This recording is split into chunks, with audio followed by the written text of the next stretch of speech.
ऊंचाई चौखट की लाख बढ़ा लीजिए, लेकिन कद तो इंसानियत से ही बड़ा होता है, और इंसानियत जो है वो ज्ञान से बड़ा होता है। सो दैट्स वाई बच्चों, मैं हूं रॉकी रजक, आपका एजुकेशनल ट्रेनर, जो हमेशा कोशिश करता है कि आपको जो है आपकी जिंदगी में ज्ञान के साथ साथ आपका इंसानियत का कद भी हमेशा ऊंचा करता रहूं। मैं लास्ट लेक्चर में हमने कंप्लीट किया था लाइट चैप्टर, उसी लाइट चैप्टर का आज क्विक रिवीजन करने वाले हैं, हाफ एन आवर में लगभग पूरा चैप्टर फिनिश करने वाले हैं। सो दैट्स वाई चलिए शुरू करते हैं। तो फर्स्ट ऑफ ऑल लाइट क्या होता है? लाइट एक फॉर्म ऑफ एनर्जी है। किस तरीके की एनर्जी है? ये लाइट वेव एनर्जी है। ये जो है एक वेव है, ये क्या है? वेव है। और किस तरीके का वेव है? Transverse wave. ट्रांसवर्स वेव किसको बोलते हैं? ऐसा वेव जो कि जिसका वेव की डायरेक्शन और उस मीडियम के अंदर जो पार्टिकल्स मूव कर रहे हैं उसकी डायरेक्शन दोनों के दोनों 90 डिग्री पे हो। 90 डिग्री पे हो तो हम उसको क्या बोलते हैं? ट्रांसवर्स वेव बोलते हैं, या इसको इलेक्ट्रोमैग्नेटिक वेव भी कहते हैं। इलेक्ट्रोमैग्नेटिक वेव क्यों कहते हैं? क्योंकि इसके अंदर इलेक्ट्रिक वेव और मैग्नेटिक वेव दोनों वेव होते हैं। सो दैट्स वाई इसको इलेक्ट्रोमैग्नेटिक वेव भी कहा जाता है। इसके अलावा लाइट हमेशा स्ट्रेट लाइन में ट्रेवल करती है, कभी भी मुड़ती हुई नहीं ट्रेवल करेगी, स्ट्रेट लाइन में बिल्कुल सीधा ट्रेवल करेगी। और वैक्यूम में लाइट की स्पीड जो है 3 × में 10⁸ मीटर पर सेकेंड होता है। और इसके अलावा जो है लाइट का काम क्या होता है? ऑब्जेक्ट को विजिबल बनाना। अगर लाइट ना हो तो हम किसी भी चीजों को देख नहीं पाएंगे, कोई भी ऑब्जेक्ट हमारे लिए विजिबल नहीं होगा। सो लाइट जो है ऑब्जेक्ट को किस तरीके से विजिबल बनाता है, उसकी दो प्रॉपर्टीज है, एक रिफ्लेक्शन है और एक रिफ्रैक्शन है। सो रिफ्लेक्शन और रिफ्रैक्शन की प्रॉपर्टीज से जो है लाइट जो है किसी भी ऑब्जेक्ट को विजिबल बनाता है। तो अब हमारे पास जो है रिफ्लेक्शन है, वो सबसे पहले रिफ्लेक्शन पढ़ेंगे फिर रिफ्रैक्शन पढ़ेंगे। रिफ्लेक्शन क्या होता है? ऐसी प्रॉपर्टीज लाइट की कि जब लाइट कभी पॉलिश सरफेस पे टकराए, पॉलिश सरफेस पे स्ट्राइक करे, तो स्ट्राइक करने के बाद लाइट जो है रिफ्रैक्ट बैक होकर उसी मीडियम में वापस चला जाए। लाइट किसी पॉलिश सरफेस पे टकराने के बाद वो उसी मीडियम में बाउंस बैक हो जाए तो उसको हम क्या बोलते थे? रिफ्लेक्शन बोलते थे। और ये हमें किससे देखने को मिलता है? सबसे बढ़िया मिरर से देखने को मिलता है। इसके अलावा प्लाईवुड हो गया, वाटर हो गया, ग्लास हो गया, इन सभी सब्सटेंस से आपको रिफ्लेक्शन देखने को मिलता है। सो रिफ्लेक्शन में लाइट स्ट्राइक किया, वापस आ गया उसी मीडियम में, तो उसको बोलेंगे रिफ्लेक्शन। अब रिफ्लेक्शन ना रफ सरफेस से भी होता है और स्मूथ सरफेस से भी होता है। जब मतलब रफ, टोटली रफ नहीं, थोड़ा सा पॉलिशिंग होना चाहिए। और स्मूथ में भी जो पॉलिश सरफेस है ना, उसमें भी दो तरह का होता है, एक कर्व सरफेस होता है और एक प्लेन सरफेस होता है। कर्व प्लेन सरफेस में क्या होता है कि भाई लाइट जो है 3-4 लाइट इस तरीके से पैरेलल लाइट आई और रिफ्लेक्ट बैक होने के बाद भी पैरेलली वापस चली गई। लेकिन अगर वही कर्व सरफेस करते हैं, इसकी जगह कर्व सरफेस करते हैं, तो क्या होगा? लाइट आएगी तो पैरेलली, लेकिन जाते वक्त जो है पैरेलली नहीं जाएगी, जाते वक्त जो है वो पैरेलली नहीं जाएगी। ये डिफरेंस होता है। इसके अलावा दो लॉज होते हैं लाइट के, लाइट रिफ्लेक्शन के दो लॉज होते हैं। पहला लॉज कि भाई इंसिडेंट रेज, रिफ्लेक्टेड रेज और नॉर्मल लाइन, तीनों के तीनों सेम प्लेन में लाई करेगा। मतलब कि अगर मान लो मैंने ये रिफ्लेक्शन, ये नॉर्मल लाइन, नॉर्मल मतलब परपेंडिकुलर लाइन, ये लाइट आई और ये लाइट जो है टकरा के वापस गई। सो ये इसको बोलेंगे इंसिडेंट रेज, को बोलेंगे रिफ्लेक्टेड रेज। और ये एंगल होता है इंसिडेंट एंगल और ये होता है रिफ्लेक्टेड एंगल। सो ये दोनों के दोनों एंगल भी इक्वल, दोनों के दोनों एंगल भी इक्वल होता है। पहला रूल कहता है कि भाई ये रेस और नॉर्मल लाइन तीनों के तीनों सेम प्लेन में लाई करेगा। एक प्लेन का मतलब है एक्स वाई प्लेन में, नोटबुक की जो प्लेन होती है एक्स वाई प्लेन होता है, उसी में लाई करेगा। और सेकंड लॉ कहता है कि भाई angle i is equal to angle r, दोनों के दोनों इक्वल होता है। सो ये होता है इसके रिफ्लेक्शन के दो लॉज। अब रिफ्लेक्शन हमें किस, जो मिरर की बात कर रहे हैं, मिरर से रिफ्लेक्शन। सो मिरर आपके दो तरह के होते हैं, एक होता है प्लेन मिरर और एक होता है स्फेरिकल मिरर। प्लेन मिरर वो मिरर होता है जो आपके घरों में यूज होता है, जिससे आप अपना चेहरा देखते हैं, या फिर सैलून वगैरह में यूज होता है, या फिर जो आपके आसपास मल्टीप्लेक्स मॉल वगैरह में यूज होता है, वो प्लेन मिरर होता है। सो प्लेन मिरर क्या होता है?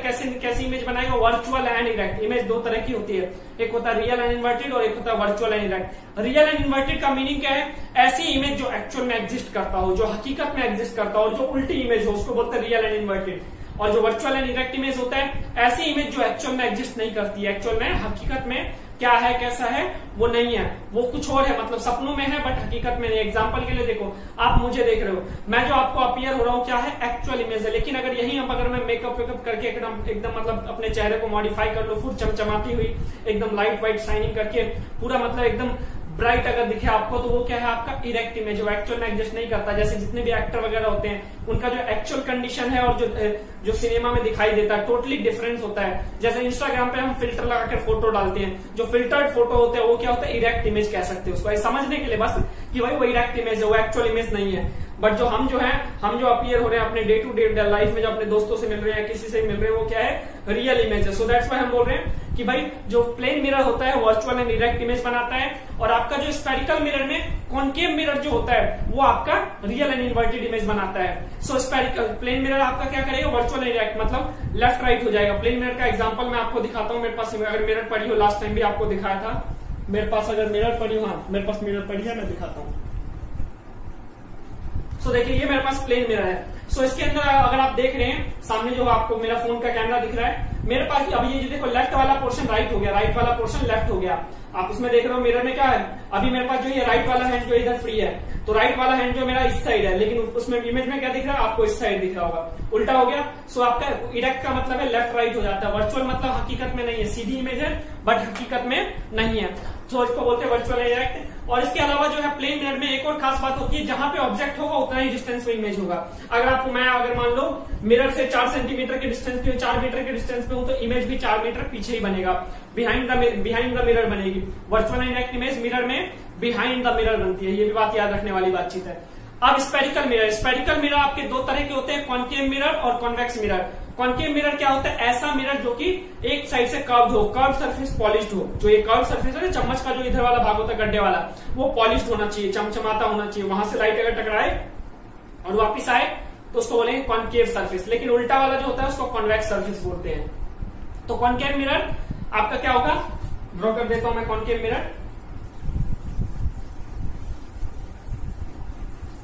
सो कॉन्केव मिरर में आपके पास ये आपका कॉन्केव मिरर कहलाता है, ये कॉन्केव मिरर कहलाता है। और इसका फोकल लेंथ इधर होता है, सेंटर ऑफ कर्वेचर ये होता है। फोकल लेंथ क्या होता है आपका, वो पॉइंट जहां पे सारी की सारी लाइट कन्वर्ज हो जाए, जहां सारी की सारी लाइट जो है इकट्ठी हो जाए, उसको बोलते हैं फोकस पॉइंट। और सेंटर ऑफ कर्वेचर क्या होता है, ऐसा पॉइंट मतलब इस स्फीयर को अगर हम कंप्लीट करें, इस स्फीयर को अगर हम कंप्लीट करें तो आपका जो ये बीच में जो सेंट्रल पॉइंट होता है, फुटबॉल का सेंट्रल पॉइंट है, ऐसे इसका सेंट्रल पॉइंट है जिसको सेंटर ऑफ कर्वेचर बोल रहे हैं। और इस पॉइंट को पोल बोला जाता है, इसको पोल बोला जाता है, इसको प्रिंसिपल एक्सिस बोला जाता है। और इससे इस पॉइंट से, इस पोल से राइट साइड में सारा डिस्टेंस पॉजिटिव, इससे लेफ्ट साइड में सारा डिस्टेंस नेगेटिव, इससे ऊपर सारा डिस्टेंस पॉजिटिव, इससे नीचे सारा डिस्टेंस नेगेटिव।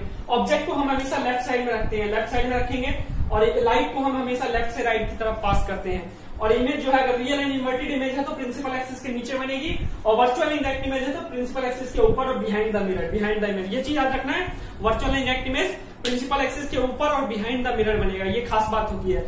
सो अभी ये था आपका कॉन्केव मिरर। अब कॉन्वेक्स मिरर, कॉन्वेक्स मिरर भी ऐसा ही होता है, बस क्या होता है इसका बस शेप चेंज हो जाता है, भाई उल्टा कर देते हैं, फेस उल्टा कर देते हैं। चमचमाती हुई सरफेस जो है ना वो आउटवर्ड सरफेस है, कर्व जो आउटवर्ड सरफेस है वो चमचमाती हुई सरफेस है। इसका फोकल लेंथ इधर और सेंटर ऑफ कर्वेचर इधर हो जाता है, बस ये होता है। बाकी जो इसकी इमेज है ना बिहाइंड द मिरर बनेगी, द फ्रंट ऑफ मिरर नहीं बनेगी, बिहाइंड द मिरर बनता है।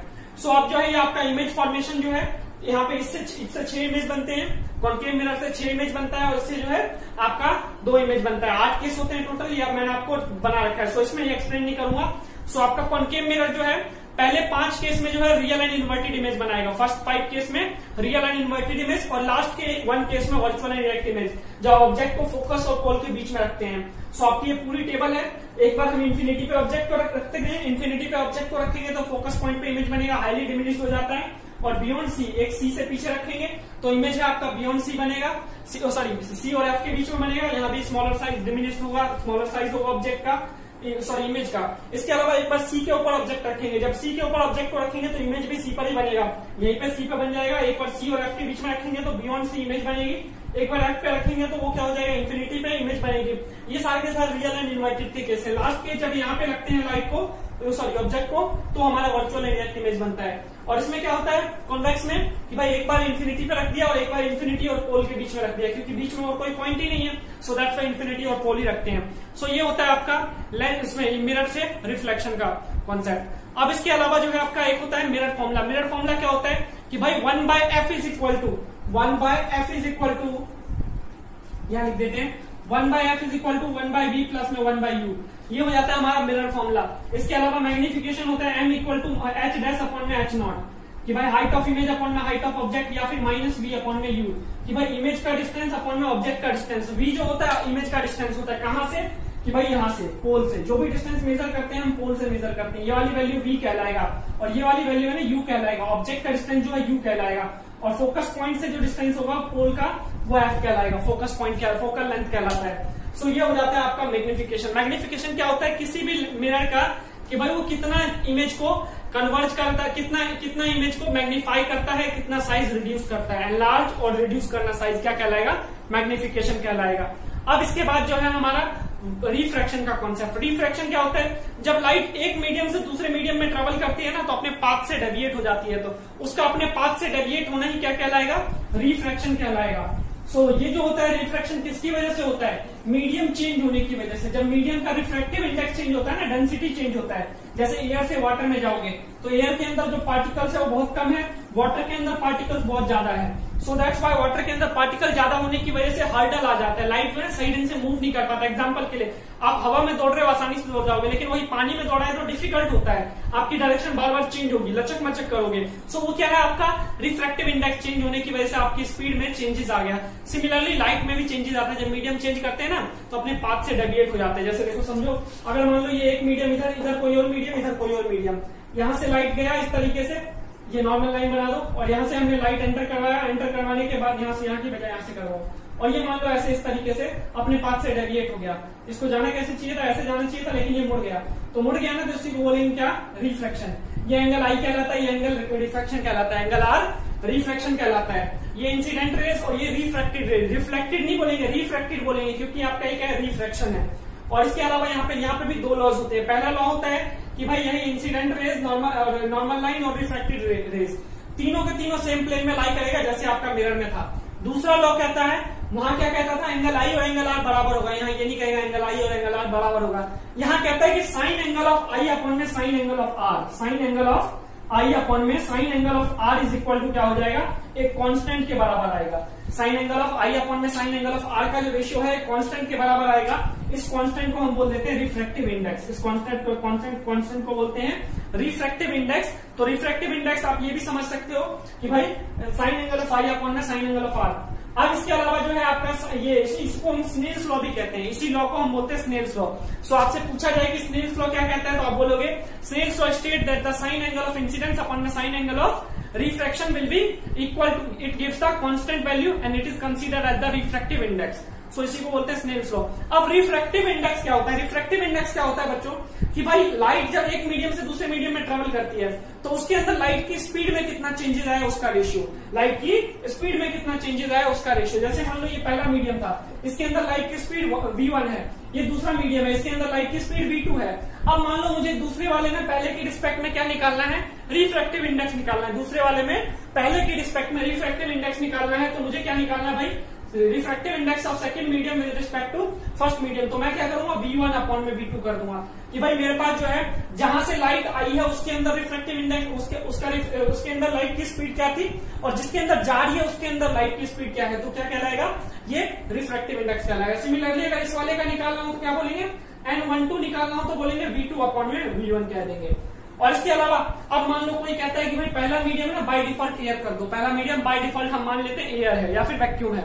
एयर या वैक्यूम हम सेम मान के चलते हैं क्योंकि उसके अंदर लाइट की स्पीड 3 इंटू में 10⁸ मीटर पर सेकंड होता है। सो उस केस में क्या हो जाएगा, अगर फर्स्ट मीडियम हम फिक्स कर देते हैं, तो फर्स्ट मीडियम अगर फिक्स कर देते हैं तो लाइट की स्पीड ले लेते हैं सी ले लेते हैं लाइट की स्पीड। सो क्या हो जाएगा, n equal to c by v. इसको बोलते हैं एब्सोल्यूट रिफ्रैक्टिव इंडेक्स। तो अगर पूछा जाए एब्सोल्यूट रिफ्रैक्टिव इंडेक्स तो आप कहोगे ratio of the speed of light in vacuum upon में ratio of the light of the speed in specific medium. So light की स्पीड वैक्यूम में कितना है और एक पर्टिकुलर स्पेसिफिक मीडियम में कितना है, उसका रेशियो क्या कहलाएगा, एब्सोल्यूट रिफ्रैक्टिव इंडेक्स का फॉर्मूला हो जाता है सी बाई वी। और रिफ्रैक्टिव इंडेक्स का कोई यूनिट नहीं होता है क्योंकि ऊपर भी वेलोसिटी नीचे भी वेलोसिटी, सो वेलोसिटी कैंसिल हो जाता है, नो ऐसा यूनिट। और सी की वैल्यू क्या है, 3 इंटू में 10⁸ मीटर पर सेकंड, ये याद रख लेना, ये बहुत जरूरी है याद रखना। सो इसी को बोलते हैं रिफ्रैक्टिव इंडेक्स। आपके एग्जाम में क्वेश्चंस भी आते हैं, मैंने बहुत सारे क्वेश्चंस करवा रखे हैं, पूरी सीरीज चेक कर सकते हो आप। इसके अलावा हमारे पास जो होता है रिफ्रैक्शन थ्रू ग्लास स्लैब, ये तो था भाई जनरल सा रिफ्रैक्शन हमने समझा। अब ग्लास स्लैब से कैसे होता है रिफ्रैक्शन। ग्लास स्लैब क्या होता है, ग्लास स्लैब एक रेक्टेंगुलर ग्लास का टुकड़ा होता है, कांच का टुकड़ा होता है क्यूबॉइड शेप में, इस तरीके से 3D फिगर क्यूबॉइड शेप में होता है। और इससे जब लाइट पास करती है ना तो अपने पाथ से डेविएट हो जाता है, मुड़ जाता है, तो उसी को बोलते हैं रिफ्रैक्शन थ्रू ग्लास स्लैब। तो देखो इसमें कैसे होता है, पूछा भी आता है एग्जाम में, क्वेश्चन भी आता है, रिफ्रैक्शन थ्रू ग्लास स्लैब कैसा क्वेश्चन आता है। ये आपके पास ग्लास स्लैब मान लिया मैंने, 2D फिगर बनाया। अब यहाँ पे मैंने एक परपेंडिकुलर लाइन बना दिया, ये मेरा परपेंडिकुलर लाइन है। अब मैं क्या कर रहा हूँ, यहाँ से मैंने लाइट को एंटर करवाया बाय इंसिडेंट रेज, तो ये क्या हो जाएगा, एंगल ऑफ इंसिडेंस कहलाएगा। जब ये लाइट इसके अंदर एंटर करेगा, पहला वाला मीडियम क्या है, रेयर मीडियम, पहला वाला मीडियम रेयर, रेयर मतलब बताया आपको जिसके अंदर पार्टिकल्स बहुत कम हो। दूसरा मीडियम क्या है, डेंसर मीडियम। तो एक चीज याद रखना, जब लाइट रेयर से डेंसर में आती है तो टुवर्ड्स नॉर्मल बैंड हो जाता है, बहुत ज्यादा बैंड कर जाएगा, बहुत ज्यादा बैंड कर जाएगा किसकी तरफ, नॉर्मल लाइन की तरफ, मतलब कि यहाँ जो लाइट है ना ऐसे बैंड हो जाएगी। सो मतलब कि ये वाला एंगल जो होगा ना, ये एंगल रिफ्रैक्शन आई से छोटा होगा, angle i is less than angle r.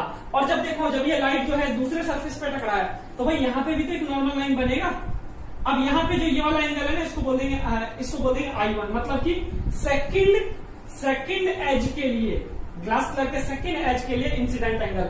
और जब ये लाइट बाहर निकलेगी ना तो इस तरीके से बाहर निकलेगी, मतलब बाहर एंगल बढ़ जाएगा, एंगल ऑफ इमरजेंस बोलते हैं इसको बोलते हैं एंगल ऑफ इमरजेंस।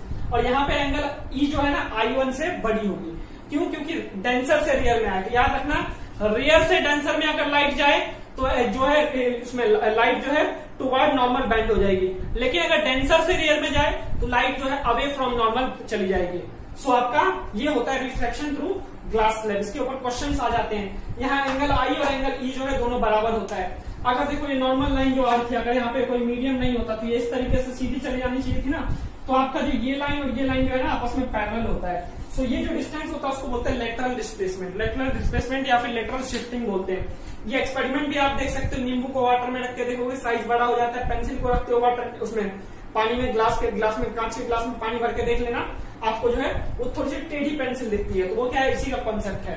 अब इसका ये था आपका रिफ्लेक्शन थ्रू ग्लास स्लैब। अब रिफ्लेक्शन थ्रू लेंसेज। लेंस क्या होता है आपका, एक ट्रांसपेरेंट ग्लास का टुकड़ा होता है, कर्व होता है आपका, ट्रांसपेरेंट ग्लास का टुकड़ा होता है जिससे लाइट हम पास करवाते हैं, रिफ्रैक्शन करवाते हैं। सो अब आपके पास दो तरह के लेंस होता है, एक होता है कॉन्केव लेंस और एक होता है कॉन्वेक्स लेंस। कॉन्केव लेंस और कॉन्वेक्स लेंस, सो दो तरह के लेंस है।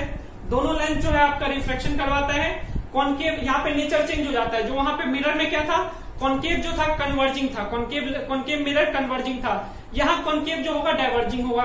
वहां कॉन्वेक्स क्या था, डाइवर्जिंग, यहाँ कॉन्वेक्स क्या होगा, कन्वर्जिंग। सो आपका कॉन्वेक्स लेंस क्या होगा, कन्वर्जिंग मतलब लाइट को जो इकट्ठा करे, डाइवर्जिंग मतलब जो लाइट को फैलाए।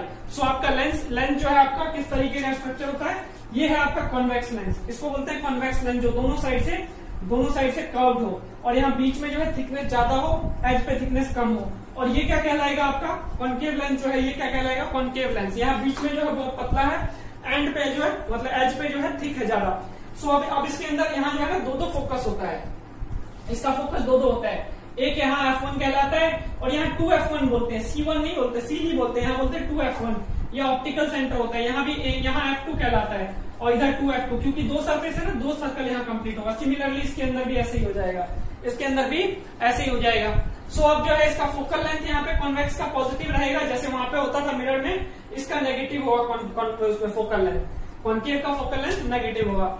इमेज फॉर्मेशन में बात करें तो कॉन्वेक्स यहाँ पे 6 इमेज बनाएगा, कॉन्केव यहाँ पे 2 इमेज बनाएगा, जैसे वहां बनता था कि भाई जो वहां कॉन्केव की प्रॉपर्टी सारा कॉन्वेक्स ले जाएगा। सो कॉन्वेक्स लेंस जो यहाँ इमेज बनाएगा, रियल एंड इन्वर्टेड पहले 5 केस में, लास्ट केस में वर्चुअल एंड इरेक्ट बनाएगा। इसके अलावा जो है आपका मैं यूज बताना भूल गया, मिरर का यूज बताना भूल गया था। कॉन्केव मिरर का यूज कहाँ होता है, डेंटिस्ट यूज करते हैं, शेविंग मिरर, नाई जो यूज करते हैं थोड़ी सी बड़ी इमेज देखने के लिए, शेविंग मिरर होता है। इसके अलावा जो है आपका कॉन्केव मिरर का यूज होता है, टॉर्च में यूज होता है, लाइट को एक सीधा बीम ऑफ लाइट पास करने के लिए। इसके अलावा जो है आपका कॉन्केव मिरर जो यूज होता है आपका उसमें गाड़ियों की हेडलाइट में भी यूज होता है। और जो कॉन्वेक्स मिरर है वो कहाँ यूज होता है, बैक साइड का व्यू देखने के लिए, गाड़ियों में विंग्स जो होते हैं ना वो बैक साइड को देखने के लिए होता है, तो वो क्या है आपका कॉन्वेक्स मिरर है। और इसके अलावा आपका जो है कॉन्वेक्स मिरर सिक्योरिटी पर्पज से भी यूज होता है, जैसे मेट्रो स्टेशन पे देखा होगा, मॉल में, मल्टीप्लेक्स में भी एक छोटा सा गोला सा लगा होता है, जिससे क्या होता है पूरा का पूरा इमेज देख पाते हैं, बहुत ज्यादा एरिया कवर करके देख पाते हैं। इसके अलावा स्ट्रीट लाइट में भी यूज होता है ताकि लाइट को फैला सके बहुत दूर दूर तक। अब तो एलईडी आ गया, एलईडी में नहीं देखने को मिलेगा, अगर कहीं पुरानी लाइट लगी हो ना तो वहां आप देख सकते हो ये आसानी से। सो ये क्या होता है, इसका यूज होता है मिरर का। अब इसके बाद जो है लेंस का कॉन्सेप्ट समझ में आया। लेंस एक होता है लेंस फॉर्मूला, जैसे मिरर फॉर्मूला होता है ना, ऐसे लेंस फॉर्मूला होता है। लेंस फॉर्मूला क्या होता है, 1/f = 1/v - 1/u, इसको बोलते हैं हम लेंस फॉर्मूला। इसके अलावा हमारे पास मैग्निफिकेशन भी होता है, हमारे पास सारा चीज वही है। v जो है आपका इमेज का डिस्टेंस, u जो है आपका ऑब्जेक्ट का डिस्टेंस, f जो है आपका फोकल लेंथ। मैग्निफिकेशन क्या होता है, मैग्निफिकेशन होता है हाइट ऑफ इमेज अपॉन में हाइट ऑफ ऑब्जेक्ट। जो वहां मिरर में था वही यहाँ पे कुछ ज्यादा नया नहीं है। बस डिफरेंस क्या है, वहां हम लिखते थे -v/u, यहाँ लिखेंगे v/u। ये होता है मैग्निफिकेशन। मैग्निफिकेशन अब भी वही है कि भाई कोई भी लेंस की वो प्रॉपर्टी जिससे कि इस इमेज को एनलार्ज करे और साइज रिड्यूस करे, इसको क्या बोलेंगे, मैग्निफिकेशन।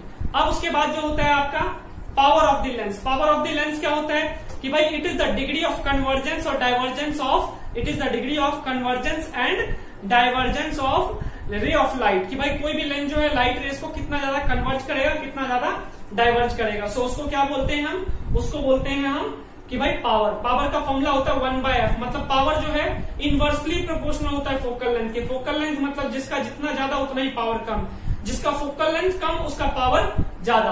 अब पावर जो है उसका ऐसा यूनिट होता है डायोप्टर। पावर का ऐसा यूनिट जो होता है डायोप्टर होता है। फॉर्मूला होता है P = 1/f। और यहाँ फोकल लेंथ मीटर में होना चाहिए, याद रहे फोकल लेंथ मीटर में होना चाहिए। और इसका ऐसा यूनिट क्या हो जाएगा, डायोप्टर हो जाएगा। और इसके अलावा जो है आपका पावर जो है, अगर कॉन्केव लेंस है तो नेगेटिव होगा, कॉन्वेक्स लेंस है तो पॉजिटिव होगा। तो कई बार क्वेश्चन आ जाता है कि भाई कोई लेंस है कन्वर्जिंग नेचर का है, उसका पावर क्या होगा, पॉजिटिव में होगा या नेगेटिव होगा। तो कन्वर्जिंग नेचर का लेंस कौन सा होता है, कॉन्वेक्स, तो मतलब उसका पावर क्या होगा, पॉजिटिव होगा। और मल्टीपल लेंस को अगर कंबाइन कर दे तो पावर क्या हो जाता है, P1 + P2 + P3। सभी लेंसों का सेपरेट पावर निकालकर ऐड कर दीजिए, वो टोटल पावर आ जाएगा।